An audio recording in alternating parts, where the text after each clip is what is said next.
입니다. 오늘은 우리나라 사회복지정책의 문제점 그리고 미래상에 대해서 말씀을 드리겠습니다. 프랑스 말 중에 때루와라고 하는 말이 있습니다. 이 말은 포도주를 만들 때 포도의 기본이 되는 것에부터 출발해서 포도주가 진짜 완성된 최상의 포도주를 만들려면 어떻게 해야 되는가? 첫째는 기후가 좋아야 됩니다. 두 번째는 토양이 좋아야 됩니다. 세 번째는 그 포도에 대한 영양분을 잘 공급을 해야 됩니다. 네 번째는 포도를 기르는 농장주의 정성이 있어야 됩니다.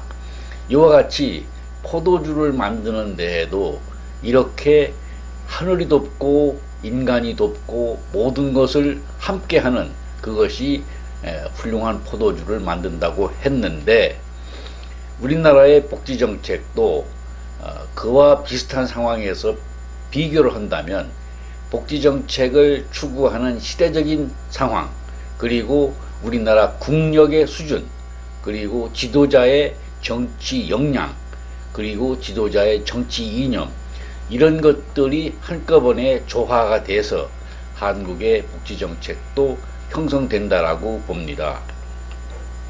한국의 복지정책의 흐름을 보면은 사실상 그 사회적 사실이라는 것이 있습니다. 사회적 사실이라고 하는 것은 우리나라의 복지를 판단하는 상황을 말합니다. 인간의 사고는 생로병사라고 말하는데, 생로병사에 해당되는 것만큼 사회적 사실이 있습니다. 예를 든다면 우리나라에는 약 140만 명의 혼자 사는 독거노인이 있고, 우리나라에는 약 치매 노인이 약 70만 명이 있고, 우리나라에는 빈곤자들이 160만 명 되는 그야말로 못 사는 그런 사회적 사실을 가지고 있습니다. 이것뿐만 아니라 많은 사회적 사실이 있지만은 그것을 일일이 열거하기에는 시간이 부족합니다. 그러면 이 사회적 사실에 대하여 우리는 어떻게 가치 부여를 할 것인가? 이 가치 부여는 자유이념적 가치와 진보 이념적 가치로 구분해 볼 수 있습니다. 다시 말씀드리면 보수주의자들이 보는 사회적 사실과 진보주의자들이 보는 사회적 사실은 매우 다르다고 볼 수 있습니다. 이 가치 부여를 끝나고 나면은 사회 문제가 발생합니다. 이 사회 문제는 아까 사회적 사실 가운데서 가장 중요한 현존하는 위험에 어느 것이 되느냐, 따라서 또 하나는 미래에는 어떤 위험성이 이런 것들이 사회 문제로 규정할 수 있습니다. 사회 문제를 규정하는 사람은 누구냐? 이것은 엘리티즘이라고 해서 대통령, 장관 또는 국회의원, 그리고 고급공무원 이런 사람들이 이것은 사회 문제다라고 규정을 하는 경우도 있고, 또 하나는 플루럴리즘이라고 해서 언론, 또 그 학계, 경영계, 또 노동계, 또 시민단체 이런 데서 이것은 사회 문제다라고 하는 경우가 있습니다. 사회 문제로 결정이 되면은 그 다음에는 정책의 아젠다가 나옵니다. 이 아젠다는 국회에서, 국무회의에서, 또 지방의회에서, 또 각종 단체에서 이것은 사회 문제니까 이것을 우리가 논의해서 문제에 대한 답을 줘야 된다라고 생각을 합니다. 사회 문제가 결정이 되면은 이것을 사회복지 정책으로 결정을 하고, 이 정책에는 조직이 있어야 되고 인원이 있어야 되고, 또 조직에는 예산이 뒤따라야 됩니다. 이것으로 인해서 사회복지 정책이 형성이 되고, 정책이 결정이 되면은 그 다음에 정책에 대한 집행을 해야 됩니다. 집행은 행정기구에서 대개 합니다. 집행이 되고 나면은 사회복지정책의 평가가 형성됩니다. 평가는 국회에서, 감사원에서, 시민단체에서, 학계에서 또는 언론기관 등에서 이것을 합니다. 이 몇 가지의 사회적 사실부터 사회복지정책의 평가까지 말씀을 드렸는데 이것을 둘러싸고 있는 환경이라는 것이 있습니다. 다시 말씀드리면 정책이 똑같은 흐름을 가지고 있는 것이 아니라 그 나라에는 보이는 환경과 보이지 않는 환경이 있습니다. 보이는 환경이라고 하는 것은 국회, 법률, 제도 이런 것은 보이는 것이고 보이지 않는 것은 뭐냐? 그 국민이 느끼는 관습이나 또는 전통이나 또는 정서, 미풍양속 이런 것들은 보이지 않는 거라고 볼 수 있습니다. 이 보이는 것과 보이지 않는 것이 서로 융합이 돼서 사회복지정책의 흐름도가 형성된다라고 볼 수 있습니다. 또 하나 우리나라 사회복지정책이 가지고 있는 또 하나의 문제점은 물론 다른 나라라고 해서 그것이 뭐 다 잘 되고 있는 것은 아니지만은 한국 사회가 다른 나라에 비해서 조금 정도가 심하다는 것만 몇 가지 말씀을 드리겠습니다. 첫째는 복지 재정이 세고 있다. 예를 든다면 그 예산을 예산으로 투입했을 경우에 실제로 클라이언트 보호 대상자에게 가는 돈은 제가 느낌은 20%도 안 된다라고 생각을 합니다. 나머지는 그 복지 정책을 수행하는 사람, 그 사람의 업무 사무실 이용비 또 나아가서 다른 비용으로 세고 있다. 그러니까 복지 정책에 대한 클라이언트들을 위한 그런 것들이 중간에 효율적으로 되지 못하고 있다라고 볼 수 있습니다. 따라서 이런 것들에 대한 능률적이고 그야말로 가성비를 추구하는 그런 것으로 형성이 돼야 된다라고 생각합니다. 또 하나 복지정책이 가지고 있는 문제점 중에 하나는 한국은 5년마다 대통령 선거가 있습니다. 또 4년마다 지방자치단체 장선거가 있습니다. 그런데 대한민국의 복지정책의 큰 부분은 5년마다 복지정책이 바뀌고 있습니다. 바뀌는 내용은 뭐냐? 과거 정권이 했던 복지정책은 무조건 쓰레기통에 버립니다. 그리고 새로운 정책을 수립합니다. 그러다 보니까 복지정책의 분절 현상이 등장하고 있다. 또 이 복지정책의 분절 현상은 서구의 복지정책에 설익은 것을 한국에 도입을 해가지고 이것을 한국화시키는데 또 시간이 가고 있습니다.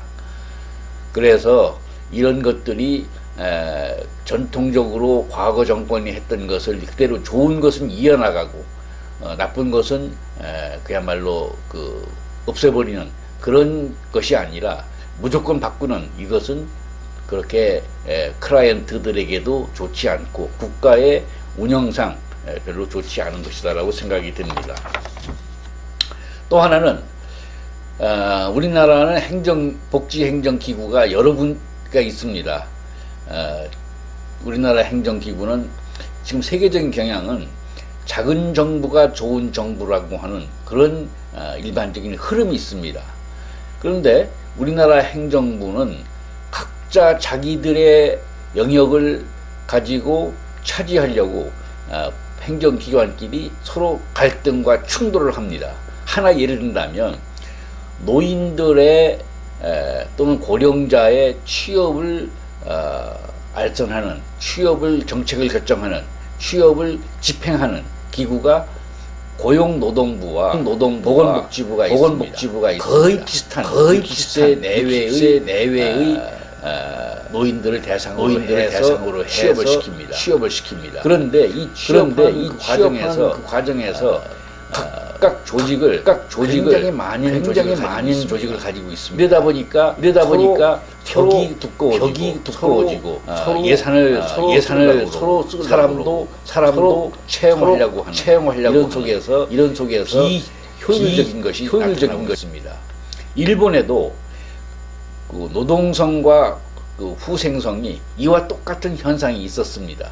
그런데 일본은 2002년도에 노동성과 후생성이 합쳤습니다. 그래서 후생 노동성으로 바뀌어졌는데 우리나라도 보건복지부와 고용노동부를 합쳐서 그야말로 행정체계를 통합시키는 그런 대안이 제시돼야 된다라고 생각을 합니다. 또 하나 문제는 노인의 권익운동이 있어야 되겠습니다. 노인 인구가 급증하고 있습니다. 유권자 현재 2018년 현재 노인 인구가 760만 명이고 760만 명은 모두 다 유권자의 자격을 가지고 있습니다. 2020년 국회의원 선거, 2022년 대통령 선거가 다가옵니다. 이때쯤 되면 노인 인구가 약 1000만쯤 될 걸로 보고 있습니다. 우리나라 노인 인구가 많다라고 하는 것이 노인이 집약된 표를 가지고 노인의 권리를 주장하는 것은 아닙니다. 각자 다른 표로 이것이 분산되고 있습니다.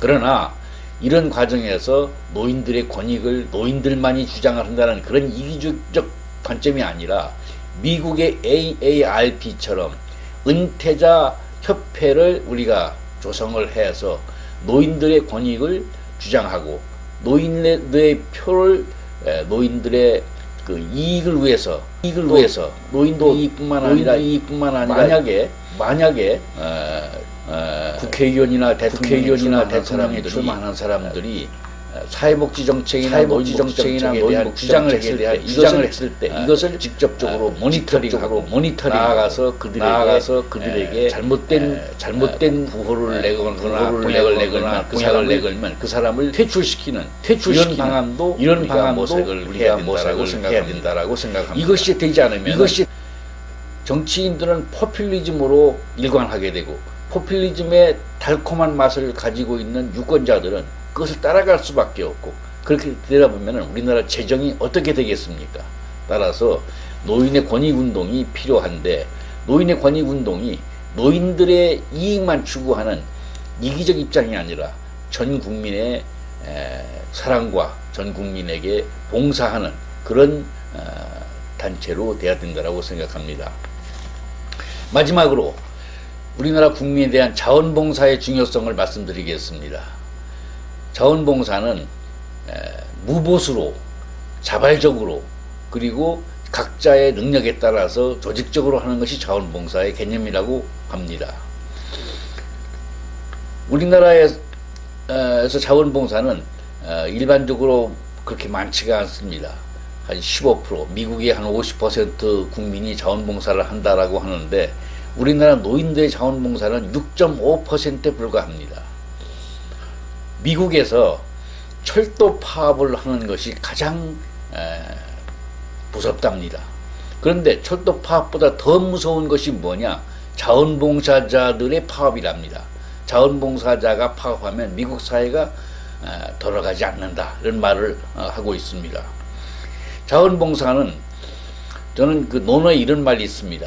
적선지가는 필요여경이다. 착한 일을 많이 해서 그것이 쌓이고 또 쌓여진다면은 후손들에게 또는 자기 자신에게 반드시 경사스러운 일이 있다라고 하는 얘기입니다.